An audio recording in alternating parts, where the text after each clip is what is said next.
بسم الله الرحمن الرحيم الحمد لله رب العالمين الصلاة والسلام على أشرف الأنبياء والمرسلين سيدنا ومولانا محمد وعلى آله وصحبه أجمعين أشهد أن لا إله إلا الله وحده لا شريك له وأشهد أن محمدا عبده ورسوله اللهم صل وسلم على حبيبنا وشفيعنا وذخرنا ومولانا محمد أشرف الأنبياء والمرسلين وعلى آله وصحبه أجمعين اللهم علمنا ما جهلنا وذكرنا ما نسينا ونور قلوبنا بنورك يا الله ونور قلوبنا بنور القرآن ونور قلوبنا بنور محمد صلى الله عليه وسلم سبحانك لا علم لنا إلا ما علمتنا إنك أنت العليم الحكيم رب اشرح لي صدري ويسر لي أمري واحلل عقدة من لساني يفقه قوله ولا حول ولا قوة إلا بالله العلي العظيم أما بعد قال الله سبحانه وتعالى أعوذ بالله من الشيطان الرجيم يرفع الله الذين آمنوا منكم والذين أوتوا العلم درجات صدق الله العظيم. Yang bermaksud Allah Subhanahu wa taala mengangkat darjat kepada orang-orang yang beriman di kalangan kamu dan juga mereka yang diberikan ilmu agama dengan beberapa darjat di sisi Allah Subhanahu wa taala. Muslimin, muslimat, hadirin, hadirat yang berada di rumah dalam talian handphone online dan seluruhnya yang bersama-sama pada pagi ini, mudah-mudahan dirahmati Allah Subhanahu wa taala. Alhamdulillah, kita bersyukur pada Allah Subhanahu wa taala kerana kita dapat bersama-sama dalam ruangan pada pagi ini, tazkirah ataupun kuliah, dan juga kita dapat sama-sama bangun dan hidup di atas muka bumi Allah Subhanahu wa taala dengan tidak melupakan tanggungjawab tugas peranan kita sebagai hamba kepada Allah Subhanahu wa taala dan umat kepada Nabi Muhammad sallallahu alaihi wasallam. Semoga kita hidup dalam rahmat dan kasih sayang Allah Subhanahu wa taala. InsyaAllah pagi ini saya akan baca satu kitab, iaitu Mastikah Hadis Rasulullah sallallahu alaihi wasallam daripada himpunan Muqaddimah dan jilid yang pertama, sambungan daripada bab yang ketujuh yang saya baca pertemuan yang lalu, yang mana bab yang ketujuh ini mendedah dan menceritakan tentang wajib menuntut ilmu agama dan kelebihannya. Dan alhamdulillah telah pun baca dalil-dalil dia daripada hadis yang ke-20, 21, 22 dan insya-Allah pada pagi ini kita akan pergi pada hadis yang ke-23 yang juga menceritakan tentang ilmu, wajib menuntut ilmu serta kelebihan ilmu Allah Subhanahu wa taala. Insya-Allah yang mempunyai kitab boleh sama-sama kita baca, dan yang tidak mempunyai kitab boleh ikut sama-sama, dan semoga kita dengar dan juga kita amalkan, dan semoga kita mendapat manfaat dan istifadah insya-Allah. Bismillahirrahmanirrahim. An Abi Bakrata radhiyallahu anhu anin Nabi sallallahu alaihi wasallam qala ughdu aliman aw muta'alliman aw mustami'an aw muhibban wa la takun khamisan fatahlik. Rawahu Al-Bazzar. Artinya daripada Abu Bakrah radhiyallahu anhu, daripada Nabi Muhammad sallallahu alaihi wasallam sabdanya, jadikanlah dirimu orang alim atau orang yang menuntut ilmu atau orang yang selalu mendengar pelajaran agama, atau ataupun orang yang mencintai tiga golongan yang tersebut. Dan janganlah engkau menjadi daripada golongan yang kelima, yang dengannya sebabnya engkau akan binasa. Al-Bazzar, hadis yang ke-23 ini menyuruh supaya tiap-tiap seorang menentukan sikapnya terhadap ilmu agama. Dalam huraian hadis ini mendedahkan, menceritakan kepada kita bahawa tiap-tiap seorang dikehendaki menuntut sikapnya terhadap ilmu, iaitu ilmu pengetahuan agama, dengan salah satu daripada 4 cara tadi yang kita sebutkan, iaitu pertama sekali menjadikan dirinya orang alim, orang yang mengetahui, bukan setakat diri dia, dan mengajar orang lain. Itu hak pertama, menjadikan dirinya orang alim yang mengajar. Kemudian yang kedua, atau orang yang belajar. Hak pertama tadi orang yang alim, yang mengajar. Yang kedua, orang yang belajar. Yang ketiga, orang yang mendengar. Orang yang mendengar syarahan-syarahan agama, jadi pendengar, mustami'. Yang keempat, ataupun orang yang mencintai dan menghargai salah satu dari 3 golongan yang tersebut dengan menurut jejak langkahnya. Minat semua.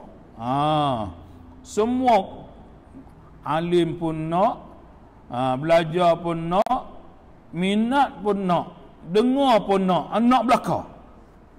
Dengan sikap yang sedemikian ini, seseorang itu terjamin untuk mendapat keselamatan dan kebahagiaan, sama ada dalam perkara jasmani, jasmani maupun rohani, dalaman, zahir ataupun batin. Kerana ia sentiasa dalam jagaan ilmu pengetahuan yang memimpinnya ke jalan yang benar dan memberinya kesedaran untuk memilih yang baik daripada yang buruk dan yang hak daripada yang batil. Tu untuk 3-4 perkara tadi. Adapun golongan yang kelima, iaitu yang tidak termasuk dalam salah satu dari 4 golongan yang tersebut tadi, maka mereka adalah golongan yang binasa. Kerana apa? Tidak ada pimpinan yang dengannya mereka dapat membezakan di antara yang benar dengan yang salah. Imam Mawardi mengatakan bahawa orang yang menganggap ilmu syarak itu tidak ada faedahnya dipelajari dan lebih baik saja ditinggalkannya, sebenarnya orang itu tenggelam dalam kesesatan dan jauh dari mendapat hidayah, iaitu petunjuk Allah Subhanahu wa taala, serta ia termasuk dalam golongan yang kelima yang sangat binasa. Para hadirin muslimin muslimat yang dirahmati Allah Subhanahu wa taala, hadis ini menjelaskan kepada kita supaya kita ni jaga diri kita. Nak selamat ada jalan dia, tak nak selamat ada jalan dia. Nak baik ada jalan dia, tak nak baik ada jalan dia. Pilih. Ni jalan untuk nak selamat, supaya kita pilih jadi orang macam mana. Pertama jadi orang berilmu, yang kedua suruh pilih jadi orang dengar, ketiga jadi orang yang belajar, nombor 2 jadi orang belajar, nombor 3 orang dengar, nombor 4 jadi orang yang minat. Jangan jadi orang yang kelima, jadi orang ilmu pun tak nak, belajar pun tak nak, dengar tak nak, minat tak ada. Binasalah hidup dia. Ataupun kita nak belaka, kepak-kepak tu nak belaka dalam hidup kita, dalam diri kita. Pilih. Zaman lah ni, zaman sekarang ni, tuan-tuan, perempuan sekalian, nak belajar tak payah mana dah. Atas mau diri kita je. Jangan kata, saya tak boleh, saya tak pandai, saya Macam mana nak mengaji? Tak payah. Sebelum PKP ni, Allah pilihlah nak pergi masjid mana, surau mana. Pilihlah surau mana, masjid mana, penuh dengan majlis ilmu. Jarang kita tengok masjid ataupun surau tak ada majlis ilmu. Dulu ya, tak macam ni. Sekarang masya-Allah penuh dengan majlis ilmu. Nak kitab apa? Masjid ni kitab Isnin, kitab fiqh. Fiqh apa? Fiqh ibadat, fiqh muamalat, fiqh jenayat, fiqh macam-macam. Munakahat, fiqh siasah. Hari Selasa kitab apa? Tauhid. Hari Rabu kitab tafsir, hari Khamis kitab hadis, hari Jumaat macam-macam. Pilih. Atas kita lah kalau kita nak ke tak nak, kita pilih. Sekarang ni bila musim Covid ni pula, apa boleh pilih? Dia keluar macam-macam. YouTube-nya, Facebook-nya, kuliah hak zaman dulu-dulu ni. Tutup guru kita, ustaz itu, ustaz ini, ya Allah banyak. Pilih nak kuliah apa? Nak kitab apa? Pilih. Nak apa? Kalau nak. Kalau mau. Kalau tak nak, cakap apa pun tak jadi. Jadi zaman ni nak mengaji, nak ilmu, belajar. Kemudian berjumpa dengan guru, berkawan dengan orang alim, berdampingi dengan orang alim, hormat orang alim. Insya-Allah ada khasiat, ada tempiah dia, ada bau dia, bau alim dia. Insya-Allah kita ni kena duduk dengan orang alim, kena hormat orang alim. Dengan guru-guru kita kena hormat, mulia guru. Walaupun guru tu muda pada kita, walaupun orang alim tu muda pada kita, tetapi dia lebih alim, mengetahui daripada kita, maka hormat. Insya-Allah orang alim ni dia akan dipelihara oleh Allah sebab dia waris Nabi. Al ulama warasatul anbiya. Ulama ni waris Nabi dan Rasul alaihimus salatu wassalam. Insya-Allah kita berdamping dengan mereka. Jadi sebab itu kita ni kena jadi hak pertama tadi, jadi golongan yang berilmu, orang yang alim, kemudian orang yang belajar, kemudian orang yang mendengar, kemudian orang yang minat. Jangan jadi orang yang semua tak ada perkara tadi. Inilah keamanan kita, kebaikan kita yang dapat apabila kita ada ilmu pengetahuan. Ilmu ni cahaya, beza dengan orang yang jahil. Sebab itu bila ada ilmu, kita beramal dengan ilmu tu. Kita beramal, maksudnya kita beramal macam-macam lah. Kita mengajar, amal pada diri kita, kemudian kita pula berdamping dengan ummah, berdakwah kepada masyarakat, menceritakan tentang mentauhidkan Allah, nak mengajak orang tunduk pada Allah. Dalam masa yang sama dia jaga diri dia, jaga hubungan dengan Allah Subhanahu wa taala. Jadi insya-Allah, jadi kita kena dengar orang alim, kita dengar pendapat orang alim. Kita jangan kata orang alim ni isu, contoh orang duk marah, apa ni ulama diam. Ulama diam. Isu Covid ulama diam. Orang duk kata ulama diam, dia tahu dah. Dia tahu dah ulama, peranan ulama tu apa. Dia tahu lah ulama nasihat macam mana. Dia tahu lah dengan kaedah lagu mana. Jangan duk marah. Jangan duk kata alim ulama lebih kurang. Jangan. Bila ulama tegur, macam-macam kena. Jangan. Kita yang tak ulama tu kena hormat sikit. Jangan duk berteriak sana. Kalau kita dalam satu dewan, kita berteriak sana, keluarkan mulut macam perkataan yang tak baik, satu ulama ada dalam tu, jaga. Habislah muka kita, habislah hidup kita, habis cahaya itu, habis begitu saja sebab tidak menghormati ulama yang ada bersama dengan kita. Patut dengar pandangan ulama, dengar nasihat ulama macam mana. Macam mana dengar ulama ni, tak ada dengar maki hamun. Orang baca Quran dia marah, orang baca hadis Nabi suruh berhenti. Baca Quran, kita baca Quran untuk nak menyejuk, untuk nak menenang, untuk nak kembali. Sebab kena ingat, Al-Quran itulah hidayah dia. Al-Quran itu petunjuk kita Islam ni dengan panduan Al-Quran. Bila orang nak baca Quran, nak baca Quran ni hinanya. Bila nak baca Fatihah tak dibenarkan, ni orang apa ni? Janganlah, jangan. Saya tak mau nak ulas panjang-panjang. Jadi kita kena ingat, Al-Quran ini kalamullah. Al-Quran ni hidayah. Apa ni tak kena tempat, tak kena masa. Nanti orang bukan Islam dengar. Bagi orang Islam dengar Quran. Bagi orang Islam dengar Al-Quran. Sayyidina Umar Al-Khattab radhiyallahu anhu wa ardah. Sayyidina Umar tu orang yang garang lah. Orang hak garang daripada hak garang ni, bertengkak, bertempik apa semua. Sayyidina Umar lagi paut, lagi ganas lagi sebelum Islam. Tetapi kena ingat, bila adiknya baca Al-Quran surah Taha, lembut hati dengar, subhanallah. Setan pun lari. Ni setan lah yang tak suka orang baca Quran. Setan yang tak suka orang baca Al-Fatihah. Dah kita nak jadi buat setan juga ke mana? Sabar dulu. Kemudian orang hak dah mati, kita nak baca Al-Fatihah, kita nak doa, kita nak mati nanti pun kita mengharapkan juga. Jangan tak yakin dengan Al-Fatihah, jangan kita tak yakin dengan Al-Quran. Sebab itu kita kena ingat, orang yang mengetahui dia lebih tahu daripada orang yang tak mengetahui. Yang kita tak tahu, tanya orang yang mengetahui. Jangan putus terus. Ni Al-Quran boleh dipermainkan, Al-Fatihah pun boleh dihina. Memanglah kalau orang bukan Islam dia tak suka, nama pun memang bukan Islam, memang tak sukalah. Yang masalahnya orang Islam yang tak suka dengan Islam. Maka sebab itu kita kembali pada ajaran Islam.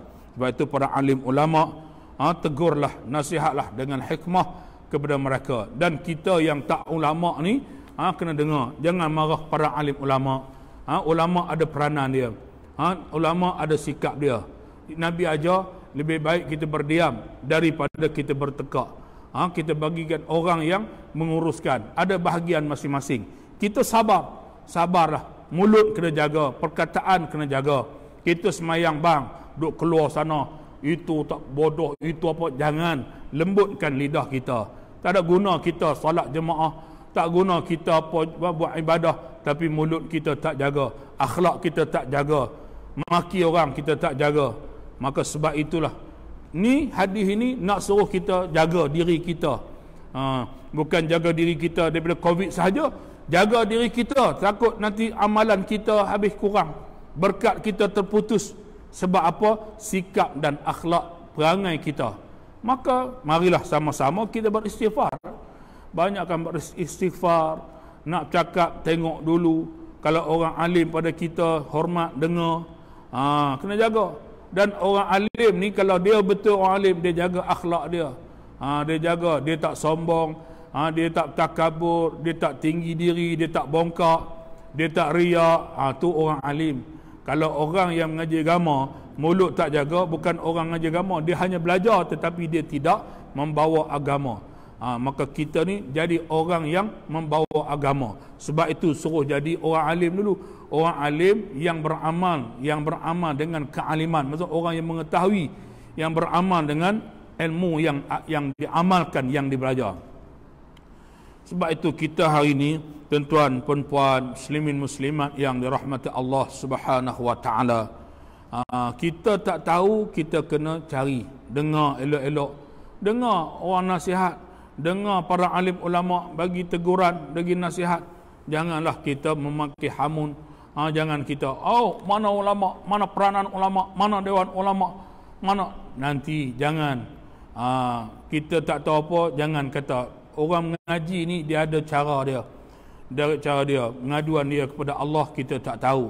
Kita sabar insya-Allah. Contoh dia sayang malam untuk kata apa ulama diam peranan, tak tahu apa, biar diam sudah. Tunggulah insya-Allah.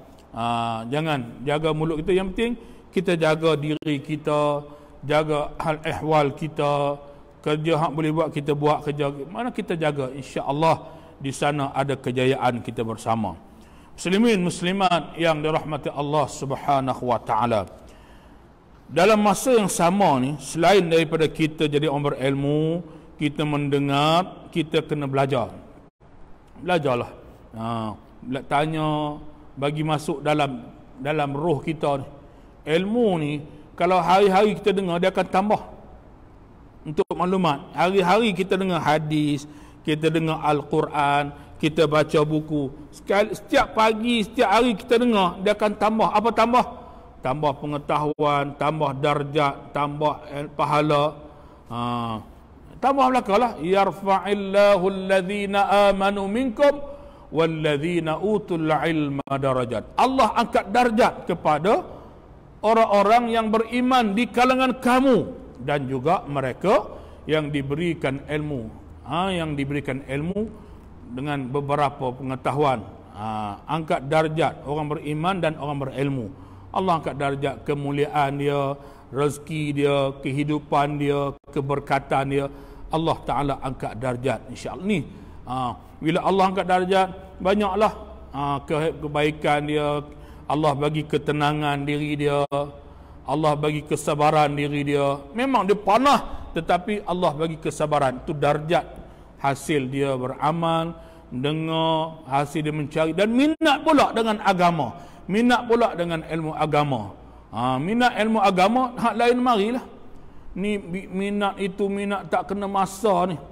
Ni kita ni contoh musim Covid ni, kita pakat tumpu jaga keselamatan. Kita hak di rumah pula kita pakat doa, ya Allah bagi selesai cepat ni Delta mari pula. Meningkat sari.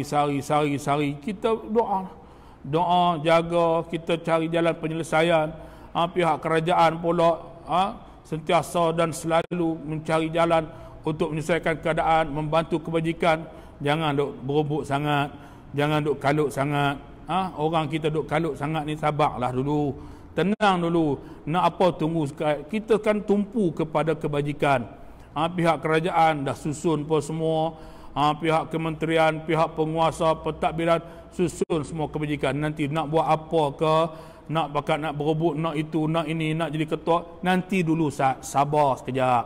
Nanti bincang kemudian, tumpu kepada ni. Nak masuk 2 tahun lebih dah kita ni. Setahun lebih dah. Terlepas tahun ni berdepan dengan Covid ni. Kita pakat jaga hak mati berapa ramai dah. Hak sakit, hak hospital penuh. Allahu Akbar. Kita pakat jagalah. InsyaAllah. Minta Allah lindungi kita. Jaga keselamatan negara, ekonomi negara kita. Minta para orang kita semua dalam keadaan rahmat, kasih sayang Allah. InsyaAllah tuan-tuan. Kita sibuk dengan agama, kita sibuk dengan Allah. Sebab apa kita kena ingat? Penyakit ni ada Tuhan dia. Penyakit ni ada Tuhan dia. Allah Ta'ala mari penyakit ni suruh kita ingat kat dia. Kembali kepada dia. Tanggungjawab peranan-peranan lah. Polis jaga polis, bomba cara bomba, tentera cara tentera, kerajaan cara kerajaan. Kita rakyat apa semua cara kita masing-masing, tapi kena ingat Allah Ta'ala ada. Allah Ta'ala tu ada. Bila Allah Ta'ala ada, kembali pada dia lah. Sebab setiap penyakit ada ubat dia. Malaikat mati. Jadi insya-Allah kerajaan kata antara nak menyelesaikan dia, okey, jauh penjarakan, jangan dekat sebab penyakit berjangkit. Berdepan keluar urusan, pakai pelitup muka, paruh muka tutup hidung, tutup mulut. Bukan bubuh bawah dagu, bukan bawah mulut. Ni dak bubuh bawah dagu, bubuh betul-betul lah duduk depan dengan orang. Kemudian cuci tangan kerap. Kemudian pula yang dah masuk nama yang dipanggil untuk pergi vaksin, pergi cucuk vaksin. Dos pertama, dos kedua.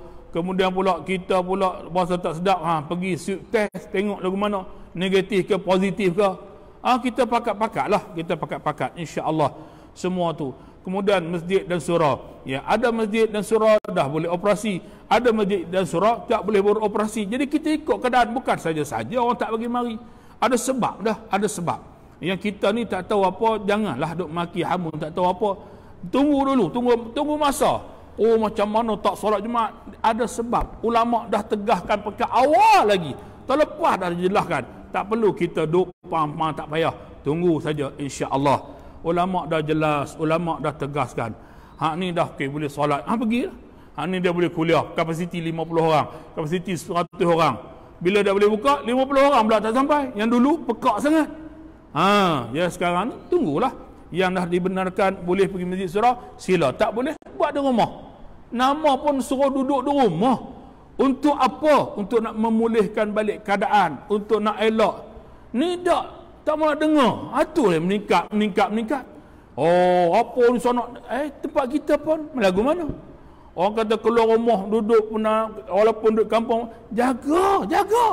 Tapi bila tak jaga, marah ulama, marah orang alim, marah itu marah. Marah saja kita. Cuba kita, ya Allah, doa mudah pada Allah. Kita pakai istighfar, pakai selawat. Ini kelebihan. Ini kelebihan. Bila orang cakap tak mau dengar. Ini masalah. Cuba kita tenangkan diri kita, istighfar banyak-banyak. Rendah diri, buka kitab elok-elok. Ambil peluang, insya-Allah. Mudah-mudahan Allah Ta'ala memberi keberkatan, kebaikan kepada kita. Semoga kita dalam lindungan Allah dan kasih sayang Allah Subhanahu Wa Ta'ala. Biarlah tempat lain tu tempat lain lah, dunia lain. Cina kata lockdown balik, negara-negara lain, Indonesia, tak apa, kita doa mereka semua. Cuma kita jaga tempat kita ni, jaga keamanan dan kestabilan, insya-Allah. Jagalah, jangan sabar nak buat macam mana, bukan kehendak kita, tapi Allah Ta'ala nak uji kita. Hak penting ngadulah kita kepada Allah Subhanahu Wa Ta'ala. Mudah-mudahan pertemuan kita pada pagi ini memberi kebaikan pada kita semua, dan pakak berdoa, pakak tenang, pakak sabar, dan kita jagalah akhlak kita, diri kita. Semoga kita dalam kasih sayang Allah Subhanahu Wa Ta'ala. InsyaAllah hadis ini kita akan sambung pula pada hadis yang ke-24, iaitu pertemuan yang akan datang insya-Allah.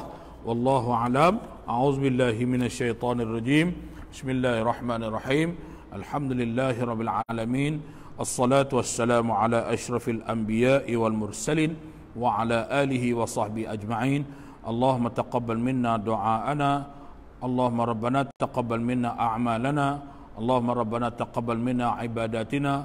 Allahumma rabbana taqabbal minna majalisina. Allahumma rabbana taqabbal minna ahwalana. Allahumma rabbana atina fid dunya hasanah wa fil akhirati hasanah wa qina adzaban nar.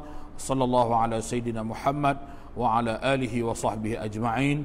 Walhamdulillahi rabbil alamin. Assalamualaikum warahmatullahi wabarakatuh.